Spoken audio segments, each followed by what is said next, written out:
Hey everyone, it's Always Improving here, and I'm so excited to bring you this video. I know I didn't upload last week, and yeah, I'm just really excited to be back. And I'm going to be doing once a week uploads every Saturday from now on, probably for the rest of the summer, just because I want to focus on creating good content and really getting a firm idea of what I want to talk about in each video. And I don't want to pressure myself into creating art just for a video or posting a video that I'm not happy with. So that's why I'm going to be doing one video a week now instead of two.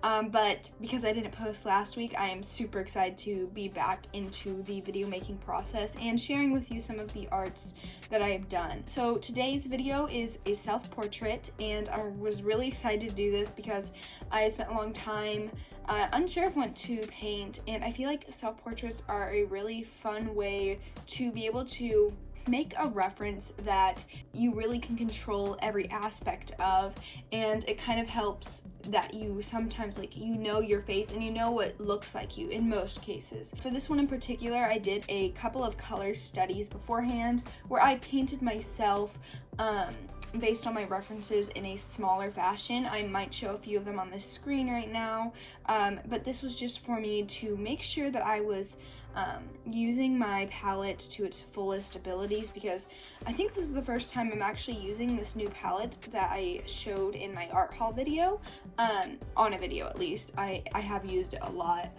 since that video came out, but I did do a lot of color studies, and I really wanted to make sure I knew what I was getting into before I was working on this final piece. So for this piece, I'm using Arches cold pressed paper, 100% cotton. It's a 9x12 piece of paper, and it's in a block, although my block is a little bit damaged. Actually, I dropped it one time, so sometimes the pages come up. Anyways, in the beginning of this video, you saw me make a sketch for this, and I transferred it onto watercolor paper using this graphite transfer paper thing. It's a really useful tool. I may include in a different video how to use it. It's really not that complicated, but I couldn't use a light box because it was a block of paper, so I had to use that graphite transfer paper, but it was really simple. And after doing all of the color testing in the beginning and pre-video and pre-final product, I was pretty confident when going in with these colors. I did go in with a very, very light wash at first for the skin. It was not anything with a lot of saturation or a specific hue, but I did end up layering on some warmer areas. Like on the cheeks, I would start layering up that red because I knew I wanted to include a lot more in the final product, so I wanted to get it down first. Although I did move on into the hair more quick, I would say, than I normally do, and this is because of a tip that I've recently learned. And I think it's when I do my skin and then I do the hair second, I realized that the skin is nowhere near as saturated or as dark or as vibrant as I want it to be. The hair outshines all of that because I'm so much more confident in creating hair that's a darker color, a more saturated color, a more vivid color. And so if you do the hair before you're done with the skin, you can then judge your values and judge your hues more accurately to your final product and for your final tone that you are trying to achieve in the piece. So that's one tip that I did apply in this video. Before finishing the skin, I worked on the hair, which, by the way, is a new color. I actually got my hair dyed since the last two self-portraits I think I've done. So that was a little bit different. It was kind of difficult at first, but it really got easier. And the color that I used, I really am coming to love this color. It is, oh my gosh, I can't even remember the name of this color, but it's like a crimson color. I think it's Deep Scarlet, that's what it is. Deep Scarlet. I'll put the pigment information on the screen right now, but it's by Daniel Smith, and oh my gosh, I love it. I don't know if it's a warm or cool red, but it's just gorgeous for creating these deep, saturated, but like really deep colors. And I use that along with phthalo green for the hair, and oh my gosh, that mix was so beautiful, and I love that color mix. So if you have either of those two colors, they are beautiful together. I love them. Let's see here. So another thing I did with this piece, I took a lot of reference photos for this piece of myself, and in most of them there was this yellow light in the background, and at first I didn't want to include that because I really didn't know how. I haven't ever done like very dynamic lighting. It's usually a natural light source, I would say. It's never a colored light source. And so for this, I was a little bit nervous to try to do like a yellow light coming in because I knew it's much more complicated than like a natural light source or just a white light. But I did attempt to do it in this picture, and I think it turned out okay. I emphasized on the tops of the shoulders and the back of the hair that yellow color, and I think that helped to sort of emphasize that. But it was hard for me to balance the whiteness of the page, because usually when you are doing a light, you want to preserve that white of the page to create a difference in value.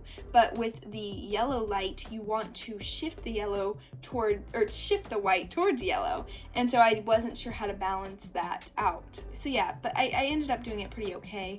And you can see here, I'm putting in the background. This is actually really fun to do, and I'm pretty sure in the little color study, you can see, that I showed earlier, you can see I did like a black stripe in the background, but I felt like this would be a much better composition because my skin was a lighter color. So if the background was a darker color more than a lighter color, I thought that it would give more variation. So I used some washi tape to sort of break up the background and still create that stripe dynamic that gives a nice like striking visual interest to the background, but instead reverse that, so the black is more dominant than the white in the background. And I think that helped to sort of, I don't know, make this piece look more finished. And I don't feel like my pieces always look very finished, and I think that helped a lot, actually. I will say the other struggles, I guess, or even just, let's say, learning. So with this piece, I did learn how to do shadows, I will say, a lot better.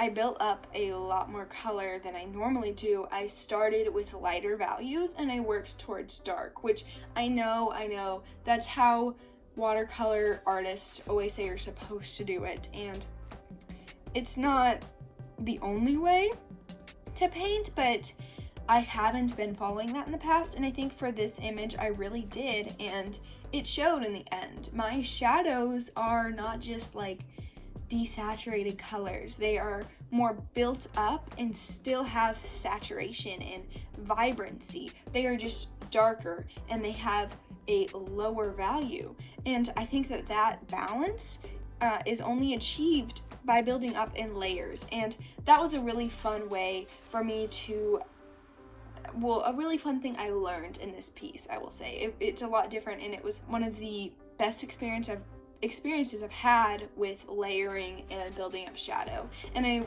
I want to include that this paper is specifically for that. I love arches for that reason, because I can get so many layers on arches that with my practicing paper, it's just really hard to build up. However, with layering, and watercolors at least, there's one thing you cannot do. You cannot get a lighter value from something that you've already put down a darker value for. And if you look at this painting right now, you can kind of see the neck. I think it lost some of its thickness from my sketch into my painting, and I think I painted over parts of the skin area with my background, and because that background is black, I could not go over that with watercolor. So I took out my my gouache and I added some thickness back to that neck and added some skin color over that black area, and it really worked, and I was really happy with that, because once I saw that mistake, I didn't even realize it until I stepped back and looked at the piece and was like, my neck looks really weird. But luckily that gouache was able to come through and fix that error that I had made, so I was really happy about that. But overall, this piece was a great learning experience, and I don't know, I felt like it really relit some sort of learning drive in me for art, and I was really happy with how it turned out and how I was able to fix mistakes and learn from my mistakes. I don't know. It was just a really nice process overall, and so I really hope you enjoyed watching it and hearing some of my insights, and I hope you all are okay with my new uploading schedule, and I hope you stick around to see my next videos and give them thumbs up if you like them. Comment. I love hearing from y'all. I love all the feedback you give, constructive criticism, or just a general, like, how was your day? It's great to hear from y'all, and I love building a community through this platform. So again, I hope you enjoyed this video, and I'll see you next time. Bye!